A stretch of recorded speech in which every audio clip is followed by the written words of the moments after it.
दूर किसी जंगल में रानो चिड़िया अपनी बेटी गुड़िया और पति टुन्नू चिड़ा के साथ रहती थी। रानो जंगल में पराठे की दुकान लगाती थी। उसका पति टुन्नू मजदूरी करता था। दोनों पति पत्नी मिलकर जिंदगी की गाड़ी खींच रहे थे। उनकी बेटी गुड़िया एक सरकारी स्कूल में पढ़ती थी। एक दिन जब गुड़िया अपने दोस्त के साथ स्कूल जा रही थी तो गुड़िया एक दुकान के सामने रुक जाती है। वो दुकान एक पिज्जा की थी जो जंगल में नई नई खुली थी, जिसका मालिक कालू कौवा था।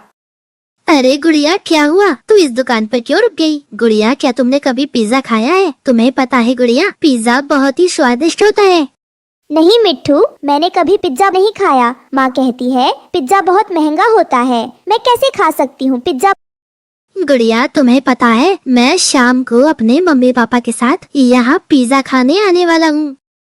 फिर वो दोनों स्कूल चले जाते हैं। वहाँ मिट्ठू तोता को लूसी कबूतरी से बात करते हुए गुड़िया सुनती है। अरे लूसी, तुमने सुना? जंगल में नई नई पिज्जा की दुकान खुली है। मैं तो वहाँ जाकर पिज्जा खाने वाला हूँ। तुम कब आ रही हो यार? ठीक है तोता भाई, मैं घर जाकर मम्मी पापा को बताऊंगी और पिज्जा खाने जल्दी आऊंगी। सबके मुंह से पिज्जा खाने की बातें सुनकर गुड़िया को भी पिज्जा खाने का मन होने लगता है। स्कूल की छुट्टी होने के बाद गुड़िया घर आती है और अपनी माँ रानो चिड़िया से कहती है, माँ मुझे पैसे दो ना, जंगल में नई पिज्जा की दुकान खुली है। मेरे स्कूल के बच्चे पिज्जा खाने आने वाले हैं, मैं भी पिज्जा खाऊंगी, मुझे भी पैसे दो ना माँ। बिटिया, पिज्जा बहुत महंगा होता है। एक पिज्जा के लिए इतने पैसे मैं खर्च नहीं कर सकती। चल, मैं तेरे लिए पराठा बना देती हूँ, तू उसे खाकर अपना पेट भर ले।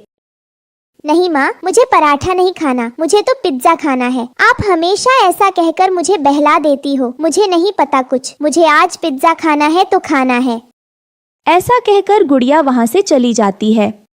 अब मैं क्या करूं? घर में कुछ सब्जियां रखी है, क्यों ना मैं इन्हें पराठे पर लगाकर पिज्जा पराठा बना दूं। गुड़िया बिटिया भी खुश हो जाएगी।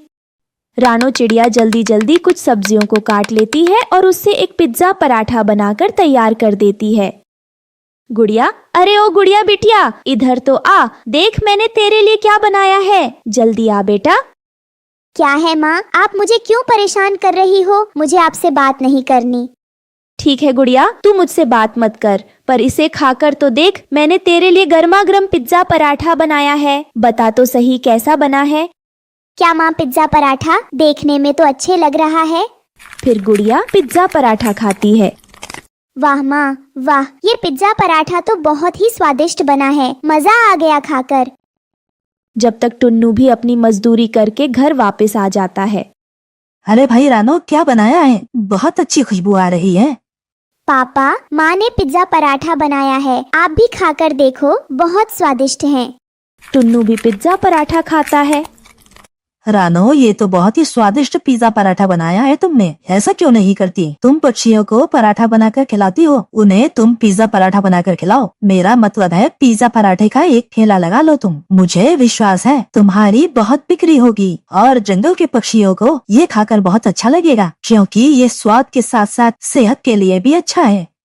आपका आइडिया तो बुरा नहीं है जी, मैं कल से ही पिज्जा पराठा बनाकर पक्षियों को खिलाऊंगी। अगले दिन रानो चिड़िया ने पराठे के साथ साथ पिज्जा पराठा भी बनाना शुरू किया। पिज्जा पराठा ले लो, गर्मा गर्म पिज्जा पराठा, जंगल में पहली बार पिज्जा पराठा, स्वादिष्ट पिज्जा पराठा ले लो। पिज्जा पराठा का नाम सुनकर सभी पक्षी रानो के ठेले के पास आते हैं। चिड़िया बहन, खुशबू तो बहुत ही जबरदस्त आ रही है और दिखने में भी बहुत स्वादिष्ट लग रहा है। जरा एक पिज्जा पराठा देना तो। रानो, मुझे भी एक देना, मैं मेरी पत्नी को भी तुम्हारे हाथ का बना पिज्जा पराठा खिलाऊंगा। अरे रानो बहन, जल्दी करो, कब से मैं खड़ी हूँ, मुझे 2 पिज्जा पराठा दे देना। खुशबू इतनी अच्छी आ रही है कि मुझसे अब और इंतजार नहीं हो रहा। इतने सारे ग्राहक देखकर रानो बहुत खुश होती है। हाँ क्यों नहीं, मैं अभी आप सबको पिज्जा पराठा देती हूँ। कुछ ही दिनों में रानो का पिज्जा पराठा जंगल में फेमस हो गया। पक्षियों ने जंगल में कालू कौवे की दुकान से पिज्जा खाना छोड़ दिया। ये देखकर वो उसकी सफलता से जलने लगा। अगर रानो की दुकान ऐसे ही चलती रही तो मेरी दुकान तो बंद हो जाएगी। मुझे कुछ तो करना होगा। ऐसे ही कुछ दिन गुजर जाते हैं। फिर एक दिन कालू कौवा ने एक चाल चली। जब रानो अपने ठेले पर नहीं थी, उसने मौका देखकर उसके पिज्जा पराठा में बहुत सारी लाल मिर्च मिला दी। जब रानो ने पक्षियों को पिज्जा पराठा बनाकर खिलाया तो पक्षियों को बहुत तेज मिर्ची लगने लगी। छी छी रानो, तुमने इस पिज्जा में क्या मिलाया है? इतनी मिर्ची कौन डालता है? मैंने कुछ गलत नहीं किया है, मुझे नहीं पता ये कैसे हुआ। जंगल के सभी पक्षी नाराज हो गए और उसके ठेले को घेर लिया। रानो, तुम्हारे पिज्जे ने हमारी कितनी बुरी हालत कर दी। हम फिर कभी तुम्हारे ठेले पर नहीं आएंगे।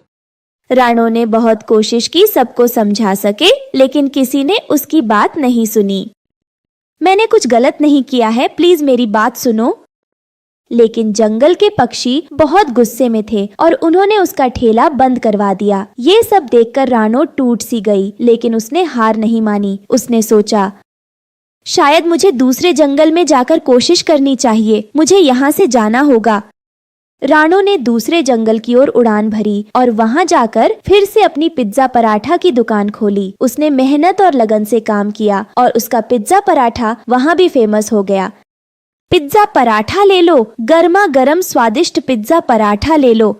जल्द ही रानो चिड़िया का पिज्जा पराठा नए जंगल में बहुत फेमस हो गया। वो बहुत पैसे कमाने लगी। उसने अपने ठेले पर कुछ पक्षियों को काम पर भी रख लिया। कई महीनों के बाद कालू कौवा उसी जंगल में आया। वो भूख से बेहाल था। वो रानो के पिज्जा पराठे के ठेले पर गया और पिज्जा पराठा खाया। साहब, ये लीजिए आपका बिल। कालू कौवे ने जैसे ही पैसे देना चाहा, तभी उसने देखा कि उसके पास पैसे नहीं है। ओहो, मुझे माफ करना, मेरे पास पैसे नहीं है। तुम्हारे पास पैसे नहीं थे और तुमने पिज्जा पराठा खा लिया। मैं तुम्हें यहाँ से जाने नहीं दूंगा। तभी वहाँ रानो आ गई। रहने दो वेटर, इसे जाने दो। कालू कौवा रानो को वहाँ देखकर हैरान रह गया। रानो, तुम यहाँ? रानो, मुझे माफ कर दो, मैंने तुम्हारे साथ बहुत बुरा किया, लेकिन इसकी सजा मुझे मिल चुकी है। मेरी पिज्जा की दुकान बंद हो गई। अब मेरी भिखारियों जैसी हालत हो गई है। जेब में एक फूटी कौड़ी भी नहीं है। कोई बात नहीं कालू, अब तुम सबके साथ अच्छा व्यवहार करना। उस दिन के बाद से कालू कौवा ने अपना स्वभाव बदल लिया। रानो दुगने उत्साह से अपने ग्राहकों को पिज्जा पराठा खिलाने लगी।